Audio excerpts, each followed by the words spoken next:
கொடூரமான ஆட்சி வந்து முடிவுக்கு வந்துருச்சு. இப்போ அமெரிக்காவிலேயே வந்து ட்ரம்ப்புக்கு எதிராக போராட்டம் நடக்கலையா? இப்போ ட்ரம்பை தூக்கிடலாமா?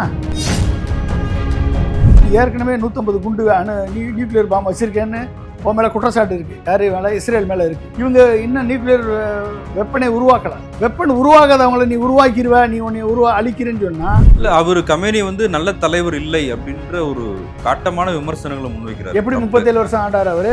ஒரு நாட்டினுடைய அதிபரே கொள்ற அப்படின்னா அப்புறம் உன்னை திருப்பி அடிக்காமல் என்ன பண்ணுவான்? இப்போ உலகத்துக்கே நான் தான் நாட்டாமை. யாராவது ஒரு இன்னொரு நாட்டினுடைய பிரசிடெண்ட்டை கொண்டுட்டா அவங்க வீராதி வீரர் சூராதி சூரர் அப்படின்னு சொல்லி அவங்க பேசிக்குவாங்க. ஈரான் வந்து கொமேனியினுடைய 37 ஆண்டு கால ஆட்சியில் கொமேனி வந்து ஒரு சிஸ்டத்தை எஸ்டாப்ளிஷ் பண்ணியிருக்காரு. கொமேனி ஒருவேளை இறந்தால் அடுத்து என்ன அப்படின்றதுக்கு அங்கே ரெடியாக இருக்கு. 89 வயசானாலும் நான் எதிர்த்து நிற்பேன், துணிவோடு எதிர்ப்பேன், என்னை கொன்னாலும் பரவாயில்ல, நான் ஓடி ஒழிய மாட்டேன் என்று சொன்ன அயதுல்லா கமேனி எங்கே? அவருடைய சேச்சர் எங்கே? மிரட்டினவுடனே கையெழுத்து போட்டு நான் வெனிசுலாவில் ஆயில் வாங்கன்னு சொல்லி ஸ்ட்ராட்டஜிக் அட்டானமி அடவு வச்ச மோடி எங்க?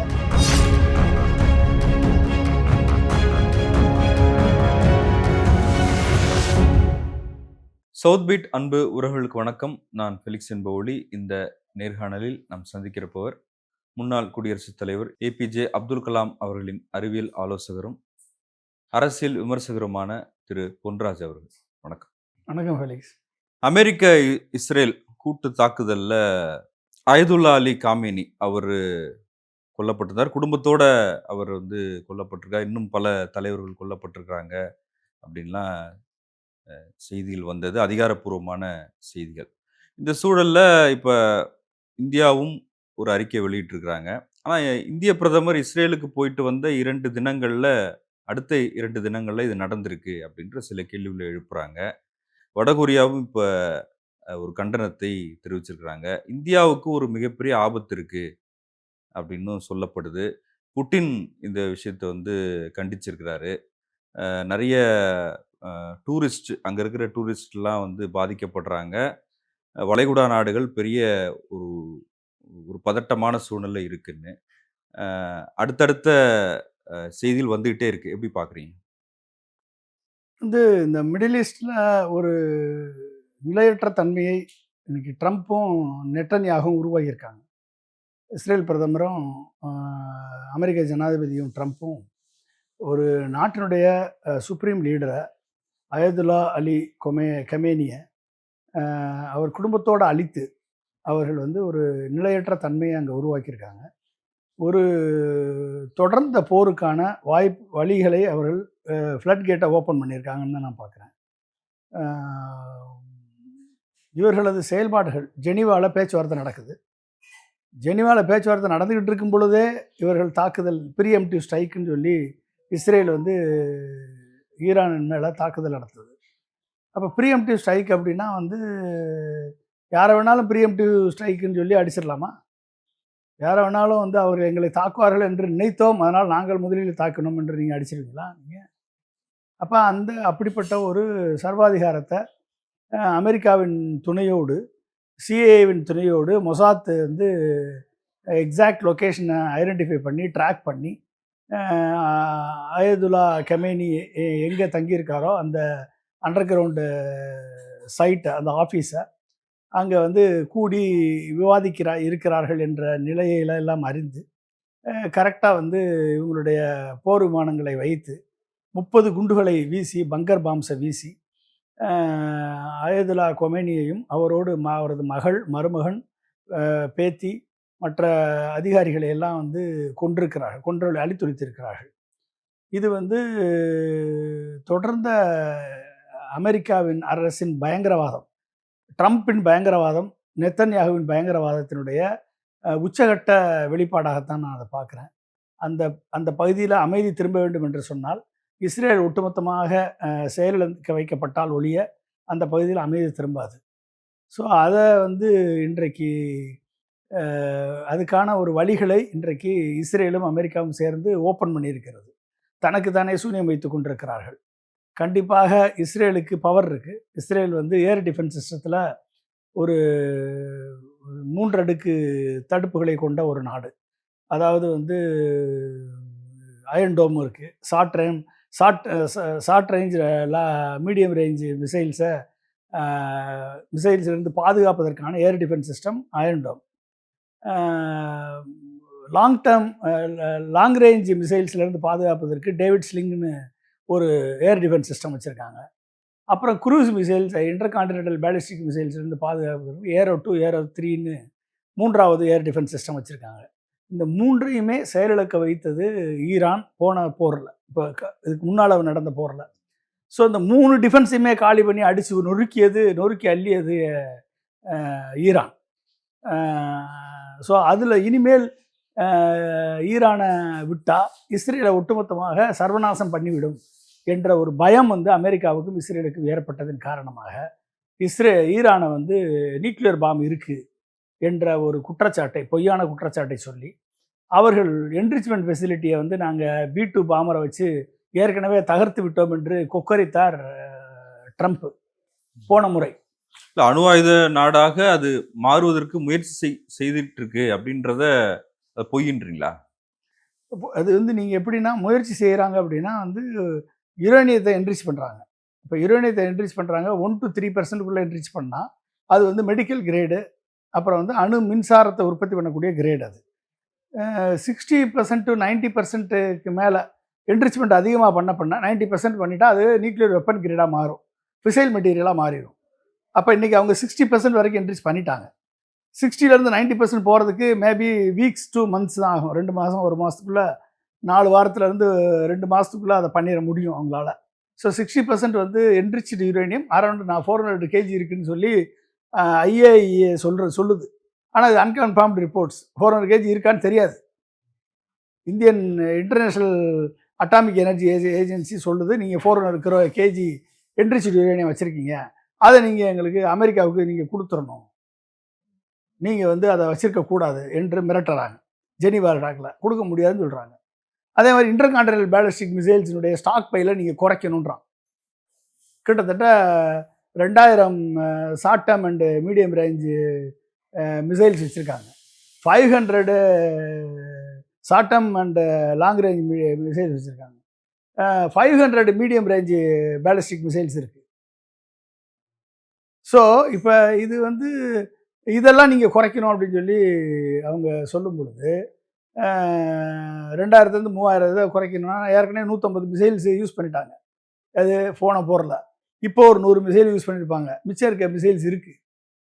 ஸோ இதே பவர் வந்து நீ அதை குறைக்கணும் அப்படின்னா நீ வந்து போர் விமானப்படையினுடைய கேப்பபிலிட்டி ஈரானுக்கு கம்மி. ஈரான் வந்து பழைய F4 F5 அந்த மாதிரி பழைய விமானம் MiG-21 MiG-29 இந்த மாதிரி விமானங்கள் தான் வச்சுருக்க ஒழிய இஸ்ரேல்கிட்ட இருக்கக்கூடிய F-35 F-15 இந்த மாதிரியான விமானங்கள் இல்லை அவங்ககிட்ட. அப்போ நீ அதை குறைப்பியா? நீ இஸ்ரேல் குறைப்பியா? நீ அதை யூஸ் பண்ணி தானே இப்போ அயதுல்லா கொமேனியை வந்து நீ கில் பண்ணியிருக்க. அதை யூஸ் பண்ணி தானே கில் பண்ணியிருக்க. அப்போ உனக்கு நீ ஏற்கனவே 150 குண்டு நியூக்ளியர் பாம் வச்சுருக்கேன்னு உன் மேலே குற்றச்சாட்டு இருக்குது. யார் மேலே? இஸ்ரேல் மேலே இருக்குது. இவங்க இன்னும் நியூக்ளியர் வெப்பனை உருவாக்கலை. வெப்பன் உருவாகாதவங்களை நீ உருவாக்கிடுவ, நீ உன்னை அழிக்கிறேன்னு சொன்னால் வெப்பன் வச்சிருக்கவன் என்ன பண்ணுவான்? வடகொரியா மாதிரியான நாடுகளை தொட முடியல. இப்போ அந்த மாதிரி வந்துட்டா ரொம்ப ஆபத்தா முடியும் அப்படின்ற செய்திகளை சிலர் சொல்கிறாங்க. ஆமாம், நீ அந்த மாதிரி வந்துட்டு ஆபத்துனா நீ ஒரு நாட்டினுடைய அதிபரே கொள்ற அப்படின்னா அப்புறம் உன்னை திருப்பி அடிக்காமல் என்ன பண்ணுவான்? அவன் வந்து ஒரு ஷியா முஸ்லீம்ஸ், யுஏஇயில் இருக்கவன் ஃபுல்லாக சுன்னி முஸ்லீம்ஸு. ஸோ இவங்க எல்லாருமே வந்து அமெரிக்காவுக்கு அடிமையாக இருக்காங்க.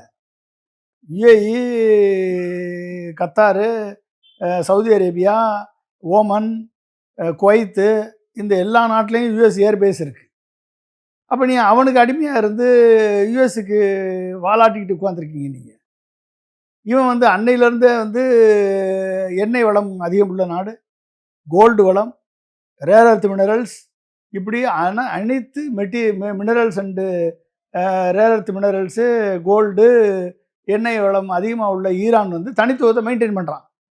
அப்போ அமெரிக்காவுக்கு என்ன கண் அப்படின்னா, எப்படி வெனிசுலாவுடைய ஆயிலை பிடிச்சி 17% of the global oil resource வெனிசுலாட்ட இருக்குது, அந்த ஆயில வெடிச்சு அந்த நாட்டினுடைய அதிபரை அரெஸ்ட் பண்ணி கிட்னாப் பண்ணிட்டு போய் இன்னைக்கு ஒட்டுமொத்த வெனிசுலாவையும் கைப்பற்றி இன்னைக்கு வந்து சர்வாதிகார உச்சத்தில் ட்ரம்ப் வந்து செய்கிறாரோ அதே மாதிரி வந்து ஈரானை நீங்கள் அடக்க பார்க்குறீங்க.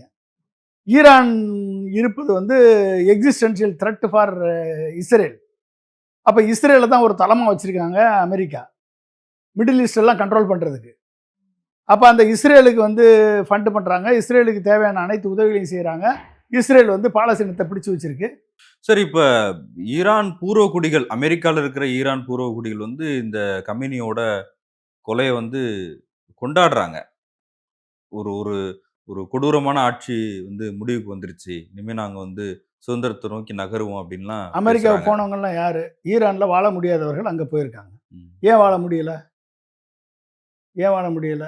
அங்கே வந்து ஒரு ஒரு பதட்டமான சூழல் இருக்கு, ரிலிஜியஸ் கான்ஃப்ளிக்ட், ஷியா சன்னி முஸ்லீம்ஸுக்குள்ள இருக்கக்கூடிய வேறுபாடு, அவங்களுக்கு இருக்கக்கூடிய அந்த மத கோட்பாடுகளை கடைப்பிடிக்க முடியாதவர்கள், இவர்களெல்லாம் வந்து அமெரிக்காவில் போய் செட்டில் ஆகி அவங்க வந்து they are leading A very good life. So அப்போ அவங்க எப்படி இவங்களை பிடிக்கும்? நார்மலாக எப்படி பிடிக்கும் சொல்லுங்கள்? இப்போ அமெரிக்காவிலேயே வந்து ட்ரம்ப்புக்கு எதிராக போராட்டம் நடக்கலையா? எல்லா மாநிலத்திலையும் போராட்டம் நடக்குது ட்ரம்ப்புக்கு எதிராக. இப்போ ட்ரம்ப்பை தூக்கிடலாமா? ட்ரம்ப் செய்கிறது அன்கான்ஸ்டிடியூஷனல் சொல்லி காங்கிரஸ் டிக்ளேர் பண்ணுது. ட்ரம்ப் விதித்த வரி அன்கான்ஸ்டிடியூஷனல் சொல்லி சுப்ரீம் கோர்ட்டு டிக்ளேர் பண்ணுது. ட்ரம்ப்புக்கு எதிராக அனைத்து மாநிலங்கள்லையும் போராட்டம் நடக்குது. அப்போ ட்ரம்ப் வந்து கொடுங்கோல் ஆட்சி செய்கிறாருன்னு ட்ரம்ப்பை தூக்கிடலாமா? ட்ரம்புக்கு மேலே ஒரு ரஷ்யா வந்து ட்ரம்ப் வந்து கொடுங்கோல் ஆட்சி செய்து மக்களுக்கு எதிரான ஆட்சி செய்யுது அப்படின்னு சொல்லி ட்ரம்ப்பை கிட்னாப் பண்ணிட்டு போய் ட்ரம்ப்பை A1 விமானத்தோட கிட்னாப் பண்ணிட்டு போயிட்டா ஏற்றுக்குவீங்களா நீங்கள்? இது என்ன சார் இது? ஒவ்வொரு நாட்டுக்கும் தனித்தனி ஜனநாயகம் இருக்குது, மக்கள் போராட்டத்துக்கு உரிமை இருக்குது, மக்கள் வந்து எதிர்ப்பு குரல் கொடுப்பதுக்கு உரிமை இருக்கு. அவர் கமேனி வந்து நல்ல தலைவர் இல்லை அப்படின்ற ஒரு காட்டமான விமர்சனங்களை முன்வைக்கிறார். எப்படி 37 வருஷம் ஆண்டார் அவரு? நல்ல தலைவர் இல்லைன்னா என்ன என்ன என்ன என்ன கெடுதல் பண்ணாரு? நீ வந்து அமெரிக்கா சாங்ஷன் விதிக்கிறீங்க, பொருளாதார தடை விதிக்கிறீங்க, இத்தனை தடையும் மீறி இன்னைக்கு ஈரான் வந்து இன்னைக்கு ஒரு posing a great challenge to the America, challenge to the Israel. இத்தனை பொருளாதார தடையும் மீறி அவர் டெக்னாலஜியில் டெவலப் பண்ணியிருக்காரு, சயின்ஸில் டெவலப் பண்ணியிருக்காரு.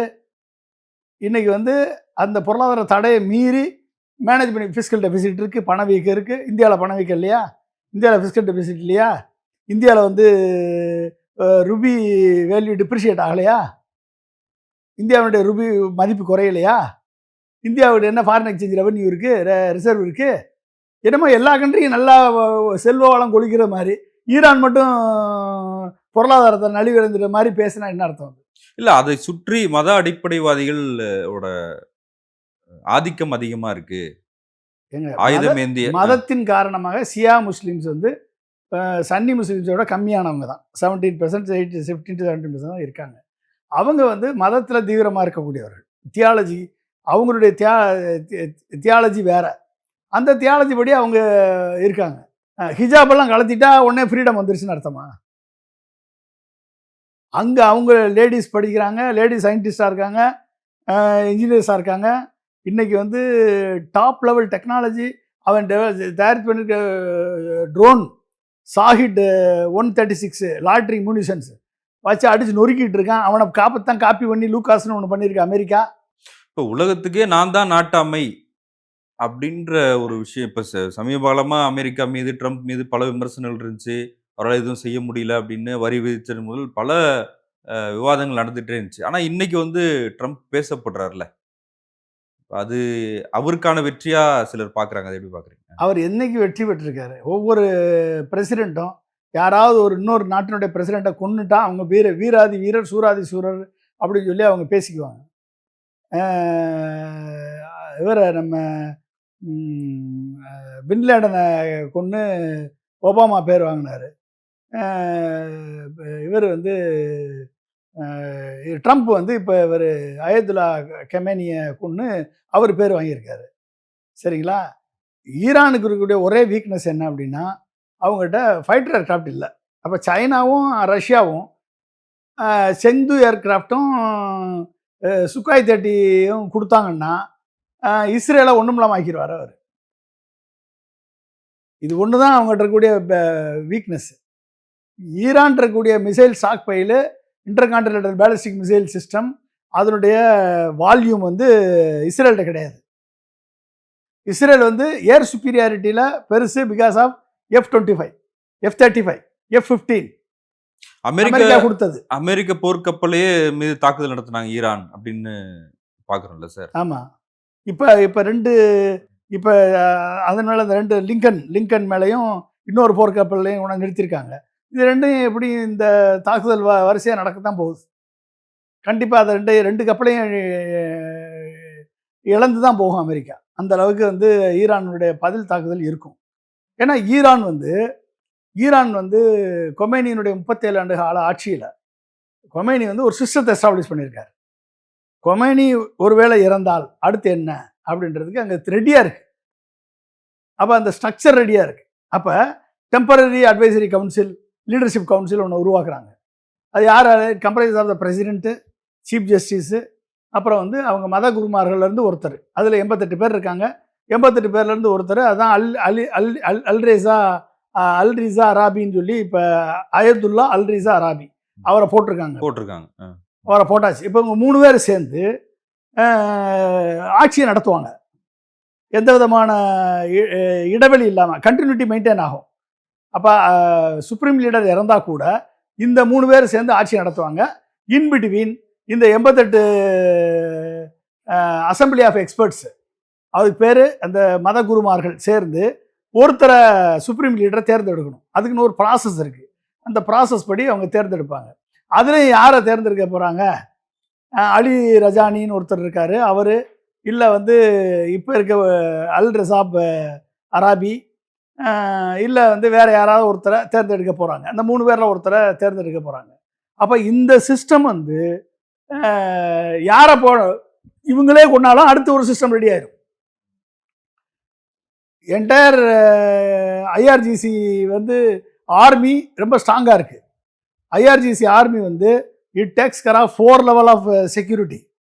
4 லெவல் ஆஃப் ஒன்று வந்து இன்டர்கான்டினென்டல் பேலிஸ்டிக் மிசைல்ஸ், இன்னொன்று ட்ரோன் சிஸ்டம், இன்னொன்று சர்வேலன்ஸு, இன்னொன்று வந்து ப்ராக்சி மேனேஜ்மெண்ட்டு.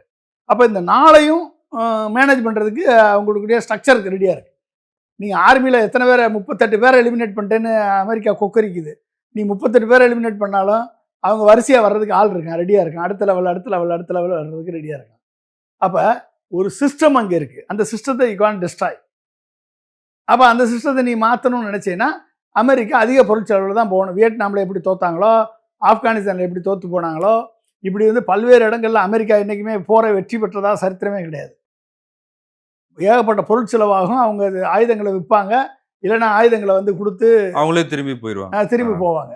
ஸோ பொய்யான குற்றச்சாட்டை சொல்லி தலைவர்களை கொண்டு அந்த இடத்த பிடிக்கிறதுக்கு ட்ரை பண்ணுவாங்க. ஆப்கானிஸ்தான் அப்படி தானே. ஆமாம். இல்லைன்னா வந்து இவங்களுக்கு தோதான ஆளுகளை வந்து அங்கே பொம்மையாக மாற்றி, இல்லைன்னா அடிமைகளாக மாற்றி, நம்ம ஊரில் ஒரு அடிமை இருக்குல்ல, அது மாதிரி ஒரு அடிமையாக மாற்றி வச்சுட்டு அங்கே இருக்கக்கூடிய ஒட்டுமொத்த ரிசோர்ஸையும் அமெரிக்கா கொள்ளையடிக்கிறதுல அமெரிக்கா அதில் ஈடுபடுது. இதுதான் நடக்குது. இது நம்ம கண்கூடாக பார்த்துட்ருக்கோம். இல்லை, அதில் இந்தியாவுக்கு ஏதாவது இல்லை பாதிப்பு இருக்கா? இப்போ இந்தியா வந்து வளைகுடா நாடுகளில் பல பொருளாதார அடிப்படையில் நம்ம வந்து அந்த நாடுகள்லேருந்து எதிர்பார்க்குறோம். அமெரிக்காவையும் நம்ம பல விஷயங்களை எதிர்பார்க்க வேண்டியது இருக்குது. இஸ்ரேல் அமெரிக்காவோட நமக்கு ஒரு நட்பு இருக்குது. அது எப்படி எடுத்துக்கிறது? இந்தியாவுக்கு வந்து பாதிப்பு அப்படின்னு பார்த்துட்டிங்கன்னா கிட்டத்தட்ட 85% of our crude oil trade அந்த ஸ்ட்ரெயிட் ஹார்மஸ் மூலமாக தான் வருது. நீங்கள் சவுதி அரேபியாவில் இருக்கட்டும், இல்லை இதாக இருக்கட்டும், கத்தாராக இருக்கட்டும், இல்லை வந்து நீங்கள் ஈரானிலேருந்து வரட்டும், இல்லை யுஏஇலேருந்து வரக்கூடிய இது எல்லாமே 85% ஆஃப் ட்ரேடு அதிலேருந்து வருது. டோட்டலாக 20% of the global oil trade comes through strait of Hormuz. இப்போ ஸ்ட்ரெயிட் ஆஃப் ஹார்மஸை வந்து க்ளோஸ் பண்ணிட்டாங்க ஈரான். க்ளோஸ் பண்ணிட்டா என்ன ஆகும்? இன்றைக்கி பேரல் விலை $60 இருந்தது, இப்போ $80 இருக்குது. அது வந்து $100 கிராஸ் பண்ணோம். $100 $150 போயிடுச்சு அப்படின்னா நம்ம ஊர் பெட்ரோல் இன்றைக்கி எவ்வளோ வாங்குறோம்? $100 வாங்குறோமா? $140, $150 போகும்.